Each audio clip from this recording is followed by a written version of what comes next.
안녕하십니까. 실전경매 노하우 35번째 시간 앤소니입니다.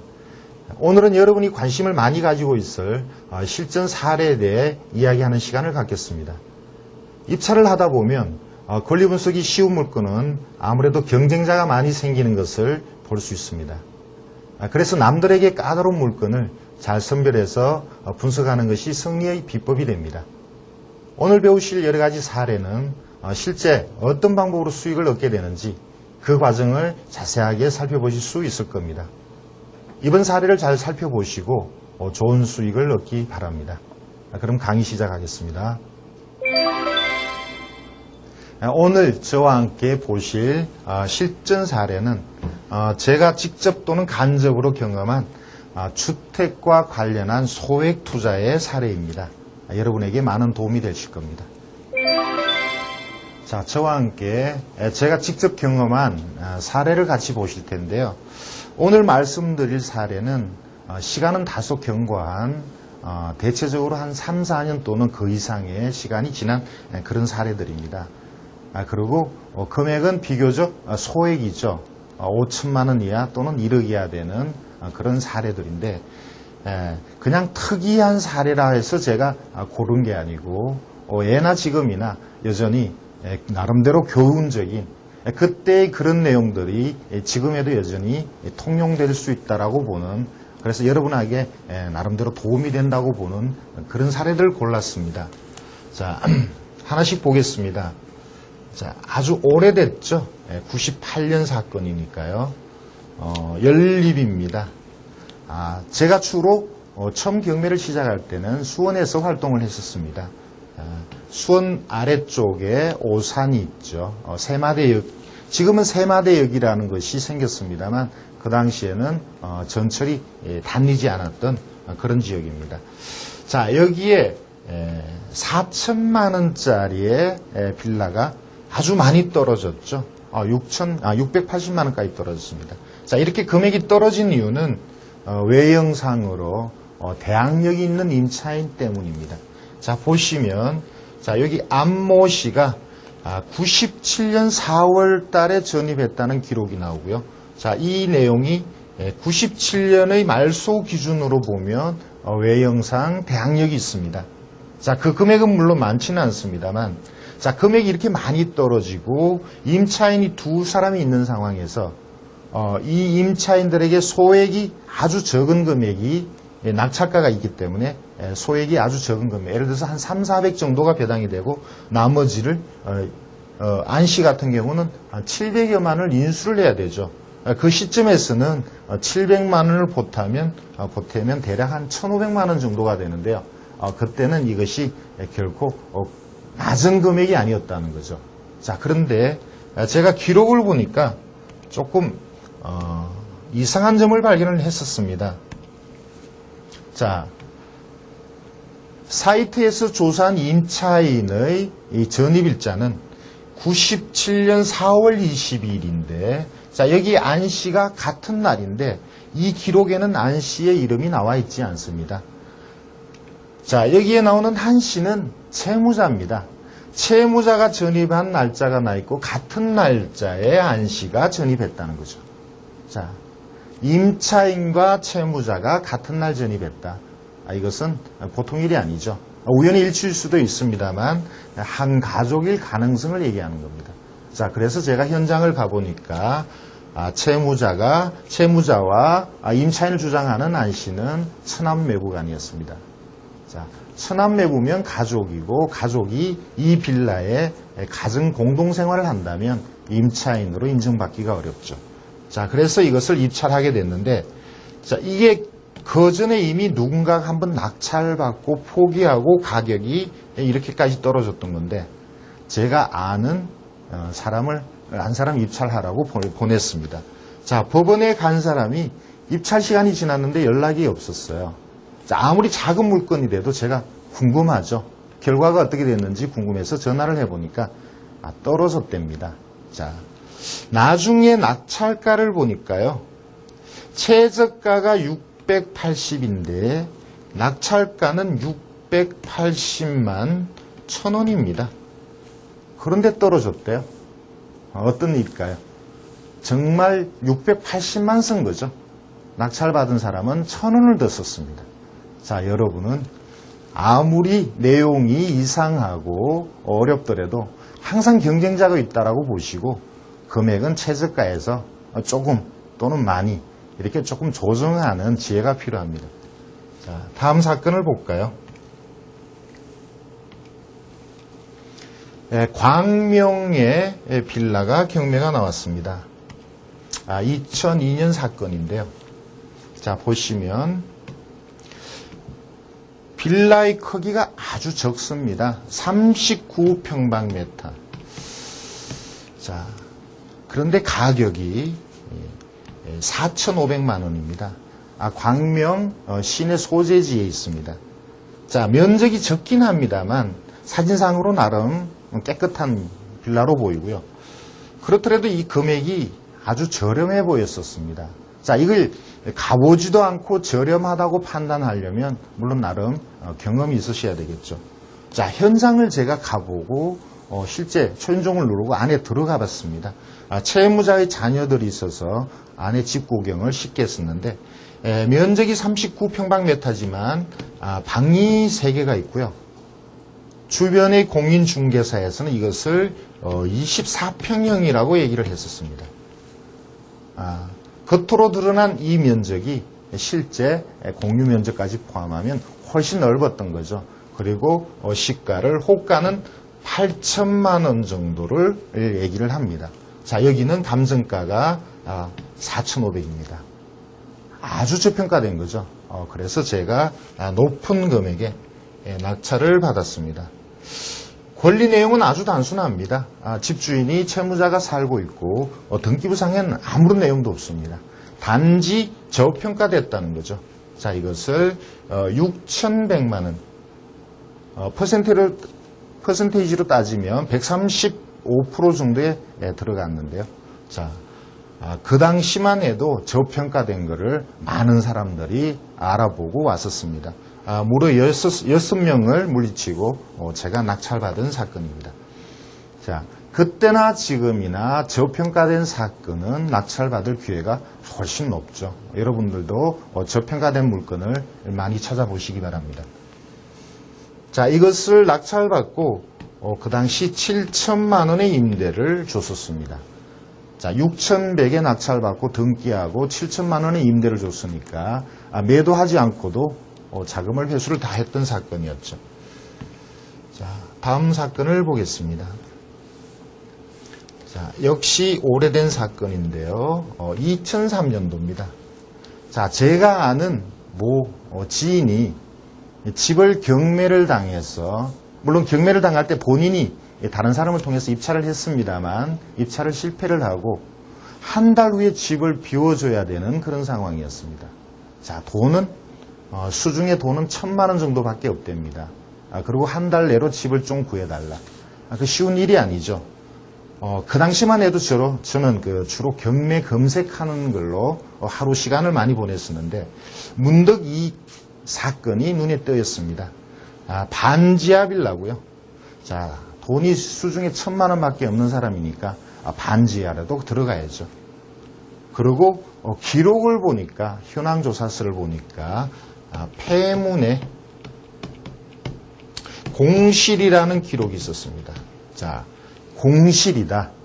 자, 공실이라는 것은 현재 점유하고 있는 사람이 없다는 거죠. 자, 그렇다면 금액도 지금 최저가가 1,500이니까 대출을 조금 받으면 가능한 내용이고, 또 공실이니까 빨리 들어갈 수 있겠다 싶어서 제가 현장으로 달려갔습니다. 자, 가보니까 이 집이 비어져 있는 것이 아니고 많은 가재 도구가 방치되고 사람은 살고 있지 않았습니다. 이런 경우에 종전에 제가 낙찰받고 함부로 그 짐을 치워본 적이 있습니다만 그 짐이 문제가 될 때가 많았습니다. 자, 그래서 짐이 없다고, 사람이 없다고 짐을 함부로 치울 수는 없는 거죠. 제 경험상 주변에 그 사람이 살고 있을 것 같은, 그래서 찾아보기로 했는데 그 근거를 단서를 하나 발견을 했습니다. 자, 그게 뭐냐면 집안에 우편물이 있었던 거죠. 자, 공개적인 자리에서 말씀드리기가 좀 그렇습니다만 우편물에 자녀가 군대 간 자녀가 부모에게 보낸 편지 그리고 이름, 자 그거를 근거로 해서 부모의 이름과 연락처, 주소 이런 것을 아는 사람에게 도움을 청해서 알아냈습니다. 이 부동산 주변에 살고 있었어요. 자, 그래서 낙찰을 받고 찾아갔습니다. 자, 채무자는 남자는 지금 행불이고 그 부인을 만났는데, 자, 짐을 어떻게 할 거냐? 몬서는 물건이지만 내가 갖다 드리겠다 라고 말씀드리니까 필요 없는 물건이니까 마음대로 해라. 그래서 제가 그러면 확인을 해달라. 내가 다 깨끗이 비워드릴 테니까 사인만 하나 해주시면 비용 들이지 않고 치워드리겠다. 자, 이렇게 해서 이 많이 있는 가재도구를 문제없이 처분을 했었죠. 자, 그런 거를 처분할 때 동네 할머니분들이 주변에 계시면 할머니분들에게 용돈을 드리고 가져가 달라고 말씀드리면 잘 치워주십니다. 큰 비용이 들지 않죠. 자, 잔금을 내기 전에 벌써 수리를 하고 잔금 내는 것과 동시에 들어가서 제가 아는 그 지인은 여기 들어가서 살았습니다. 자, 여러분들도 급박한 상황에서는 또 그러한 길이 있다는 것. 그리고 경매를 혼자서는 힘들죠. 제가 아는 분이 주변에 채무자가 살고 있다는 것을 가르쳐주지 않았다면 저는 이것을 낙찰받기 어려웠거나 아니면 그 짐을 처분하는데 아주 오랜 시간이 걸렸을 겁니다. 자, 다음 사례를 또 말씀을 드릴까요? 자, 역시 수원입니다.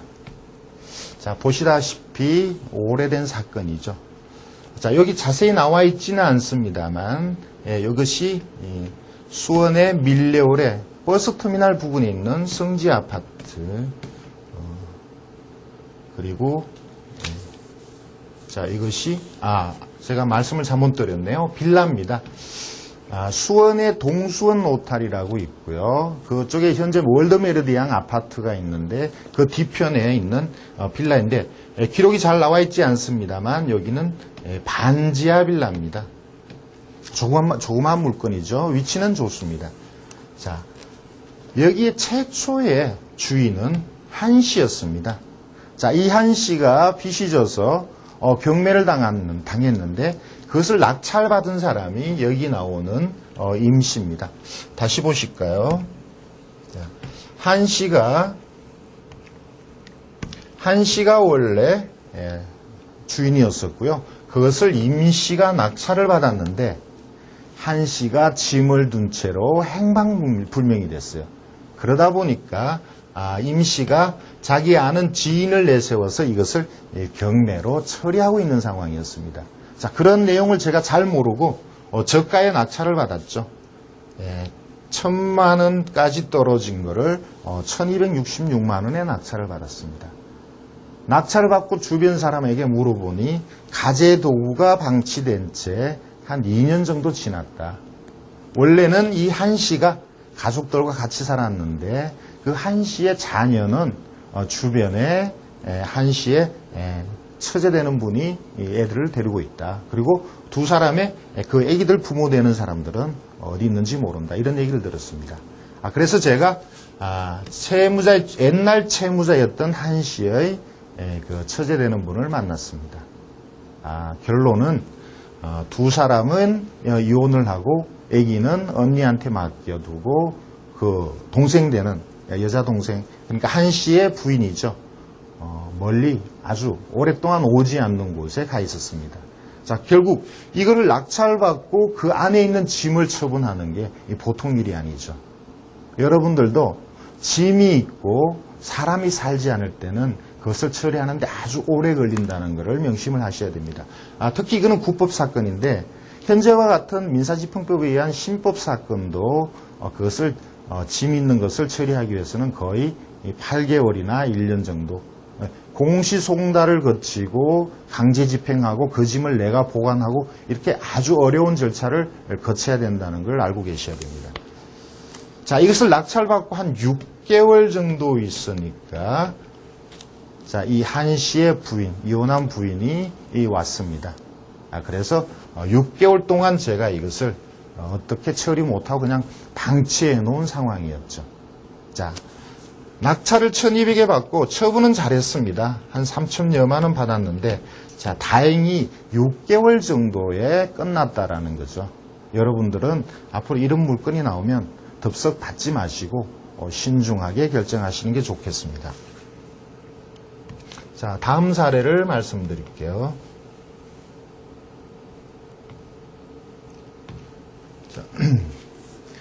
역시 반지하 빌라입니다. 저 역시 초기에 경매할 때는 자금력도 그렇고 또 여러 가지 두려움이 많아서 부담이 되지 않는 반지하 빌라나 이렇게 작은 빌라에 경매를 많이 했었습니다. 자, 수원시에 있는 반지하 빌라. 역시 금액은 감정가 4,500인데 많이 떨어졌죠.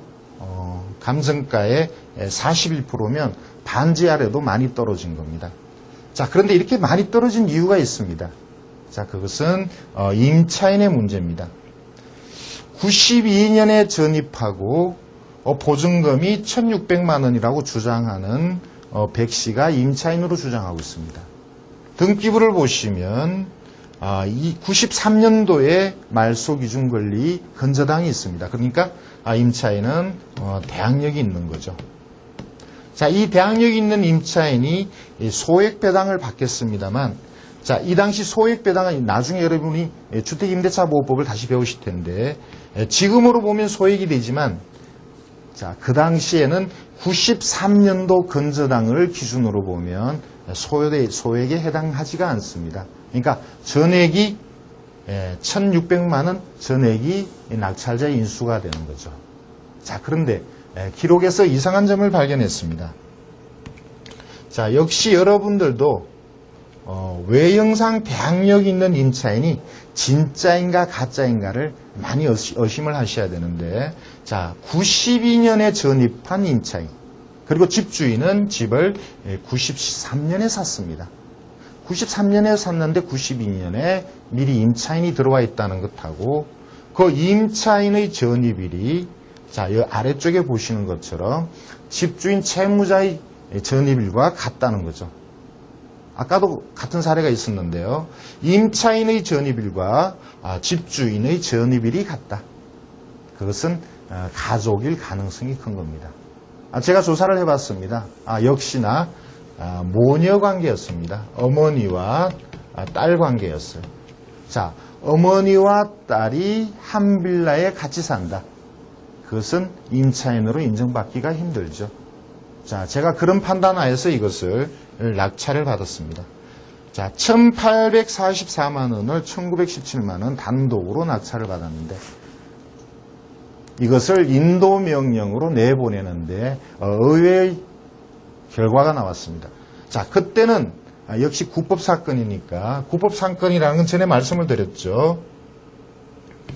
자, 이것이 2002년인데 경매가 2002년 7월 1일 이후에 경매가 시작된 것은 신법사건이고요. 그 전의 것은 구법사건인데, 여기는 신법사건이네요. 2002년 8월. 근데 외형상 대항력 있는 임차인을 내보내기 위해서 인도명령 신청이 기각이 됐습니다. 자, 두 사람이 모녀라는 것을 제가 입증을 했는데도 여기 백 씨에 대한 인도명령이 기각이 됐습니다. 자, 인도명령이 기각이 되면 결국 명도소송으로 가야 되죠.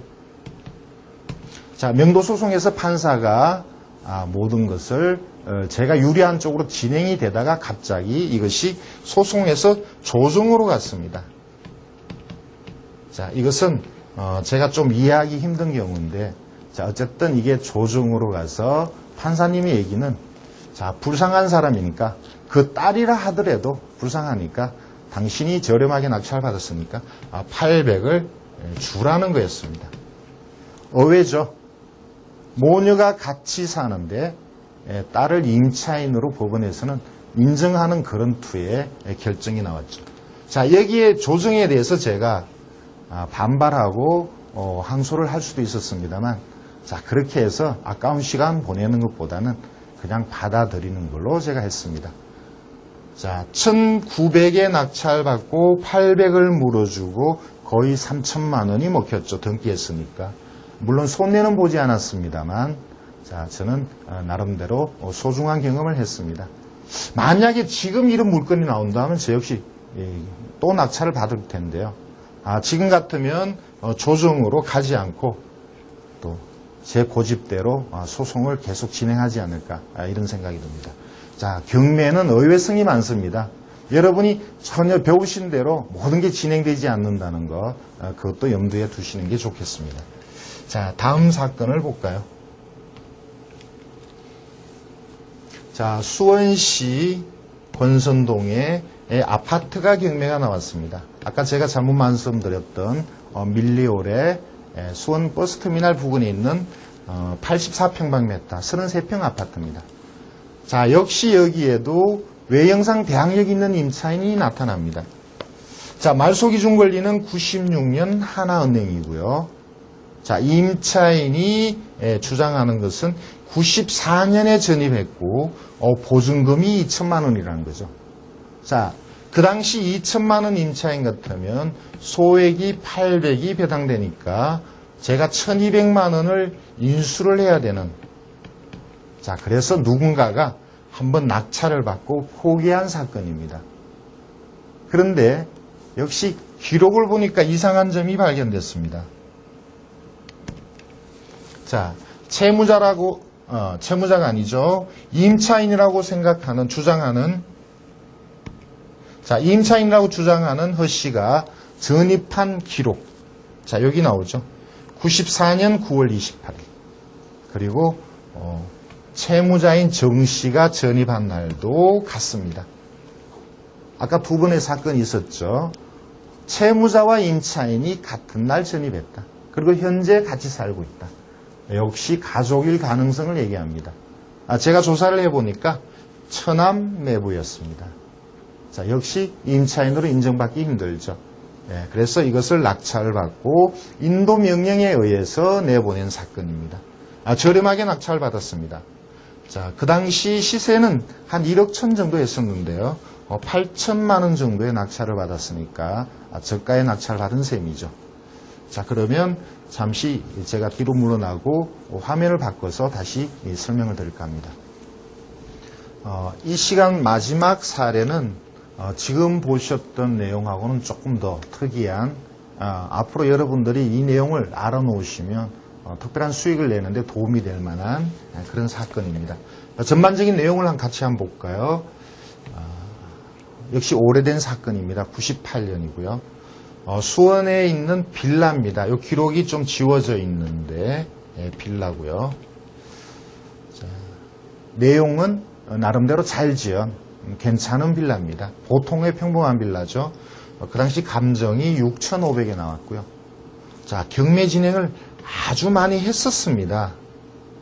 그리고 누군가가 2천만 원에 낙찰받고 이것이 다시 경매가 나왔습니다. 그러니까 신경매죠. 이게 불허가 되고 다시 경매가 나왔습니다. 자, 다시 경매가 된 거를 제가 낙찰을 받았는데, 자, 왜 이렇게 금액이 많이 떨어지고 또 다시 경매를 했느냐? 자, 그 내용을 말씀을 드릴게요. 여기 나온 기록을 보시면 집주인이 김씨로 되어 있죠. 김씨. 그리고 임차인이 어씨로 되어 있습니다. 임차인의 전입일은 94년이고 등기부상 말소기준 권리는 97년입니다. 그러니까 훨씬 이전부터 살고 있던 임차인으로 되어 있습니다. 그런데 등기부를 보면 현재의 채무자 집주인 김씨가 집을 사기 전에 이 임차인으로 되어 있는 어씨가 주인이었습니다. 자, 어씨가 94년부터 전입해서 살았는데 주인으로서 살았던 거죠. 자, 이 어씨가 김씨에게 집을 팔았습니다. 팔고 다시 임차인으로 계속 거주한 거죠. 자, 그렇다면 씨가 주인으로 살다가 김 씨에게 팔고 임차인이 되는 것은 언제부터냐가 중요합니다. 자, 두 사람이 씨와 김 씨는 매매 계약을 했었고 또 임차인으로 살아야 되니까 임대차 계약도 했을 겁니다. 씨가 김 씨에게 소유권을 넘겨준 날은 자, 여기 주택은행이 저당권을 설정한 97년 4월 26일 이날 소유권을 넘겨줬습니다. 그러면 그 이전에 매매 계약을 썼을 테고 또 그 이전에 임대차 계약도 썼을 겁니다. 자, 그런데 대법원의 판례는 전 주인이 새로운 주인에게 집의 소유권을 넘겨주고 임차인이 됐을 때 설사 임대차 계약을 소유권을 이전하기 이전에 해줬다 하더라도 종전 주인의 임차인으로서의 권리는 현재 주인에게 소유권 이전된 날로부터이다. 자, 그러니까 씨가 97년 4월 26일부터 임차인이란 겁니다. 자, 임차인은 그 전입한 2일부터 대항력을 가지죠. 결국 97년 4월 27일 0시부터 임차인은 임차인으로서의 권리가 발생한다는 겁니다. 자, 여기서 현 소유자 채무자 김 씨가 97년 4월 26일 날 소유권을 이전받고 같은 날 대출을 받았다는 것이 중요합니다.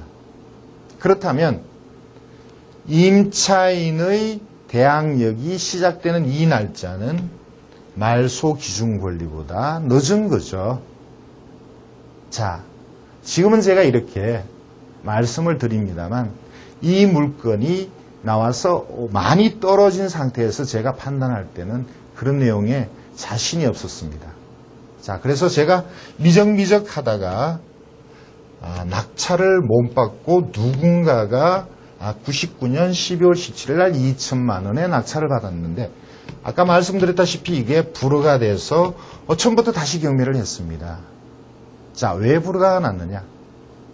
법원은 이 씨의 94년 11월 26일 매각 물권 명세서상 기록은 불허가의 사유라는 거죠. 왜 불허가의 사유냐? 이때 전입해서 사는 것은 집주인으로서 사는 것이고 씨가 임차인이 된 것은 97년 4월 26일 자, 이렇게 기록해야 된다는 거죠. 매각 물권 명세서상 기록을 이렇게 해야만 문제가 없는 하자 없는 경매가 되니까 그래서 불허가가 되고 그 다음에 매각 물권 명세서는 이렇게 기록되었습니다. 자, 다시 경매를 시작해서 제가 여러 군데 물어봤습니다. 변호사에게도 물어보고 저 나름대로 판례를 찾아봤는데 그때 제가 찾은 판례가 지금 여러분들이 보시는 교재 갖고 계시죠. 교재 250페이지에 252페이지에 나오는 맨 위에 있는 판례입니다. 대법원 판례 99-59306. 자, 여기서 중요한 내용만 제가 읽어보겠습니다. 길지 않습니다. 등기부상 소유자로 되어 있던 자가 씨죠. 자기 소유권을 양도한 후 임차권을 취득한 경우에 소유자로 되어 있는 상태에서는 주민등록이 주택임대차보호법상의 대항력 인정의 요건이 되는 적법한 공시방법으로서의 효력이 없다. 이 이전부터 살았다는 게 그때는 임차인으로서의 전입이 아니라는 거죠. 자, 이 경우 새로운 소유자인 임대인 명의, 여기서는 김용세죠. 자, 임대인 명의의 소유권 이전 등기가 된 날에야 비로소 유효한 공시방법이 된다는 거죠. 자, 97년 4월 26일부터 임차인이다. 그러므로 그 소유권 이전 등기일 이길 0시부터 임차인으로서의 대항력을 갖는다. 자, 이것이 99-59306 대법원 판례의 내용입니다. 자, 이 판례를 제가 이때 늦게사 찾아냈습니다. 바로 이 사건에 그대로 부합되는 판례죠. 자, 그래서 제가 3천만 원의 낙찰을 받았습니다. 자, 이 3천만 원의 낙찰은 그 당시로 봐서는 시가에 비하면 아주 저렴한 거였습니다. 3천만 원은 저렴한 거였는데, 자, 낙찰을 받고 임차인이라고 주장하는 전소유자 어씨를 찾아갔죠. 비켜주셔야 됩니다. 자, 어씨 입장에서는 당연히 4,500만 원 나는 대항력이 있으니까 받아야만 나가겠다.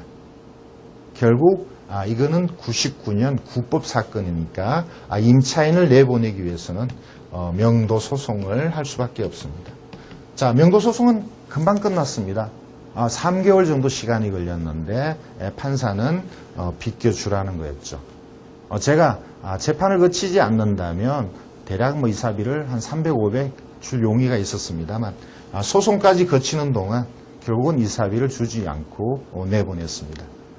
자, 이러한 내용은 여러분들도 앞으로 자주 만나시게 될 겁니다. 자, 여러분들이 만약에 이러한 사건을 만나셨다 그러면,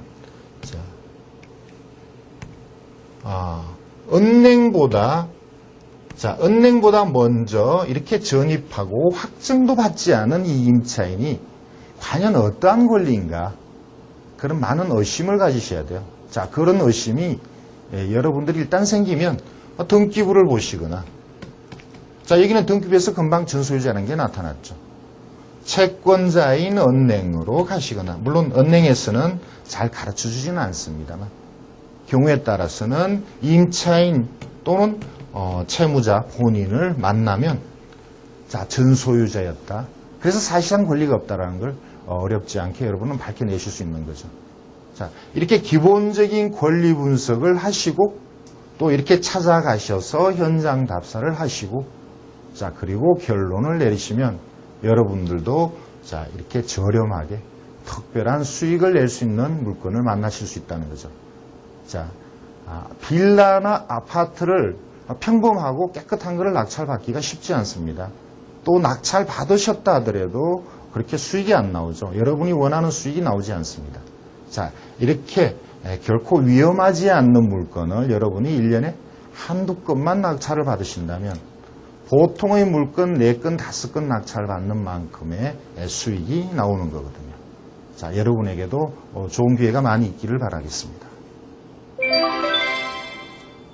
자, 오늘 제가 말씀드린 여러 사례에서 여러분들은 자, 이런 내용을 배우셨습니다.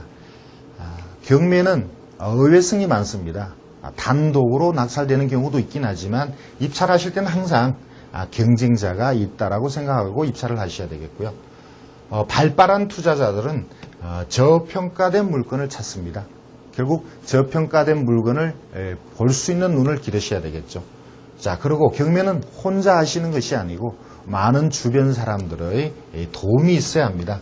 그래야 여러분들이 정보에서 빠르고 경쟁력을 갖추실 수가 있죠. 또 선순위의 위장 임차인은 특별한 수익이 나오니까 여러분이 이런 쪽으로 많이 신경을 쓰시기 바랍니다.